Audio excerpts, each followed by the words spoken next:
Coucou tout le monde, j'espère que vous allez bien. Alors, je suis là aujourd'hui déjà parce qu'en fait dernièrement je suis partie en Bretagne, à Cancale exactement, et à ce moment-là je devais faire un vlog et il s'est avéré que je n'ai pas pu le faire tout simplement parce que j'ai eu un drame dans ma famille, voilà. Je suis partie en fait avec ma maman en Bretagne en vacances. Elle était très malade. Et elle est partie quand on était en vacances. Donc je n'avais pas forcément la force et le courage de faire un vlog, tout simplement, c'était pas possible. Et c'est aussi pour ça que j'ai mis du temps à revenir sur YouTube, parce que c'était compliqué pour moi de refaire tout ça, étant donné que j'étais pas bien. Donc voilà. Alors aujourd'hui, je vais quand même vous parler de Cancale et de ses alentours. Mais avant ça, intro.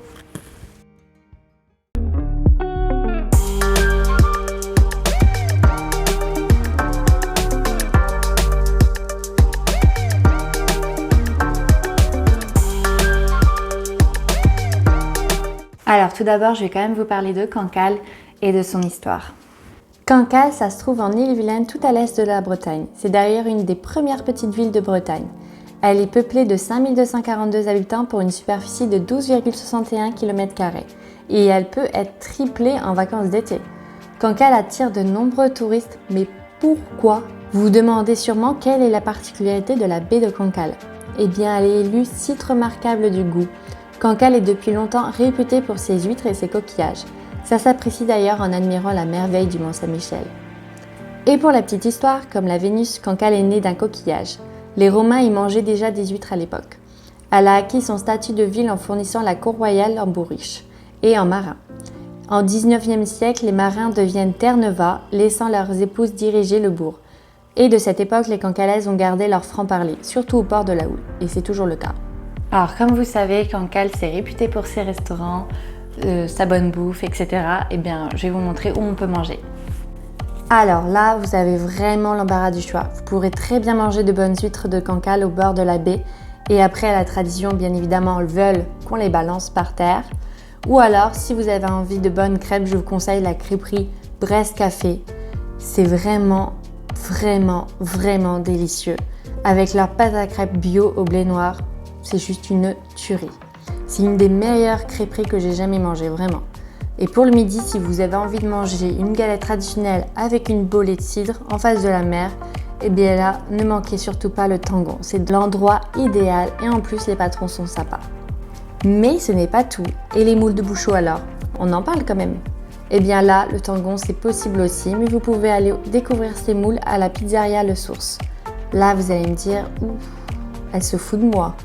C'est des pizzas qu'on y trouve sûrement. Oui, c'est vrai. Et d'ailleurs, elles sont très bonnes. Mais aussi des moules qui viennent tout droit de la poissonnerie de Cancale. Donc elles sont très fraîches. Et j'ai pu en manger 2 fois là-bas et à chaque fois, c'était super bon. Et pas trop cher en plus. Alors, il y a une autre adresse à vous conseiller pour manger du poisson, des huîtres. C'est au restaurant Le Contre-Courant. Il y a souvent du monde qui attend, mais justement parce que c'est hyper bon, vous avez le choix entre plusieurs poissons, des moules, la fameuse soupe de poisson, etc. Là, vous serez vraiment plongé au cœur de la Bretagne. Maintenant, je vais vous montrer que peut-on faire à Cancale et aux alentours. Alors, à Cancale, il y a plein d'endroits pour se promener sans prendre la voiture. Tout d'abord, le chemin des douaniers. Donc vous pourrez démarrer de Cancale et précisément au bourg de Cancale pour ensuite prendre un chemin balisé qui est en fait une boucle. Une rando sentier des douaniers en dessous du Gléclin, ça s'appelle. Moi en général je vais jusqu'à Port-Mer, c'est un petit port très sympa qui se trouve à quelques kilomètres de Cancale. Mais ce chemin est juste magnifique. Vous randonnez en fait le long de la mer et par beau temps, c'est tout simplement génial. Vous pouvez aussi continuer jusqu'à la Pointe du Grain, ce que j'ai déjà fait et qui est juste super. Donc si vous êtes de bons marcheurs, allez jusqu'à la Pointe du Grain, ça vaut vraiment le détour. Un autre coin plutôt sympa, c'est la Grève. Et c'est de marcher sur la Grève à marée basse. Vous pourrez découvrir de beaux coquillages, des rochers et pour revenir, vous aurez qu'à revenir par la corniche à pied. Alors attention tout de même, il y a des voitures qui roulent. Mais la vue est plutôt sympa. Donc à faire absolument. À Cancale, vous pouvez aussi vous balader sur le front de mer. Les maisons de Cancale sont presque toutes en vieille pierre. Personnellement, j'adore marcher le long du port et prendre des photos de ces bâtisses. D'un côté, on a l'architecture bretonne, de l'autre, un panorama à couper le souffle sur la baie de Mont-Saint-Michel. Donc c'est plutôt très sympa à faire. Et quand il fait beau, la côte prend des couleurs vertes. On comprend alors pourquoi on appelle cette région la côte émeraude. C'est un décor sublime que j'adore, vraiment. D'ailleurs, lorsque la vue est dégagée, vous apprécierez la vue sur la baie du Mont-Saint-Michel. Je pense que c'est l'endroit d'où on a le plus beau point de vue sur une des plus belles baies du monde, ça c'est sûr. Alors, vous pouvez aussi aller observer les dauphins. Et oui, il est possible de voir les dauphins à Cancale. Deux options s'offrent à vous. Observer l'horizon depuis la côte et espérer avoir la chance de voir surgir des ailerons ou faire appel à des professionnels qui connaissent vraiment bien la côte. C'est le rôle de l'association Al-Larc qui propose des sorties en mer autour de Cancale. Ça a été créé en 2004. L'association est gérée par des guides et des biologistes marins. Leur rôle est d'éduquer et de sensibiliser à la protection de la biodiversité marine. Et l'une des manières d'y parvenir est de proposer des sorties en mer. Si la sortie ne peut vous assurer à 100% de voir les dauphins, vous aurez au moins la possibilité d'en apprendre davantage sur toute la biodiversité qui entoure Cancale. Donc vraiment à faire. Et maintenant, les alentours. Enfin, si vous n'avez pas de voiture, vous pouvez aussi prendre le bus pour aller découvrir Saint-Malo. Ça serait bête de ne pas y aller avec sa grande plage et ses remparts. Surtout quand c'est les marées hautes, c'est vraiment un spectacle à voir. Alors, pour y aller, c'est la ligne 5 jusqu'à Saint-Malo et c'est très simple d'accès. Il faut juste prendre le bus vers l'église au bourg de Cancale. La belle ville de Dinard et ses grandes villas aussi qu'il faut absolument voir. Donc là, pour y aller, il faut d'abord aller jusqu'à Saint-Malo et ensuite reprendre un bus ou un bateau qui emmène jusqu'à Dinard. Et si vous avez envie de vous baigner, je vous conseille les belles plages à côté de Cancale. Alors il y a la Touesse, du Guesclin, les Chevrets ou la Guimauret.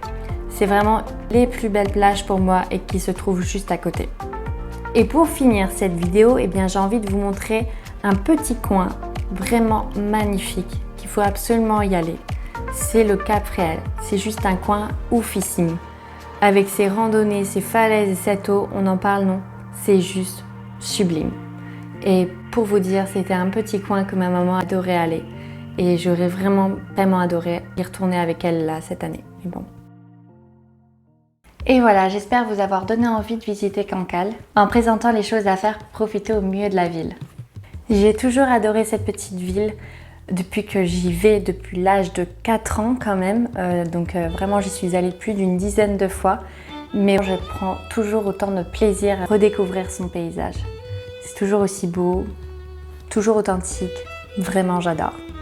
Dites-moi du coup en commentaire si vous avez déjà découvert Cancale. Allez, c'est tout pour aujourd'hui. Je vous laisse sur de belles images et surtout n'oubliez pas, découvrez ce qui se cache autour de vous. Ciao!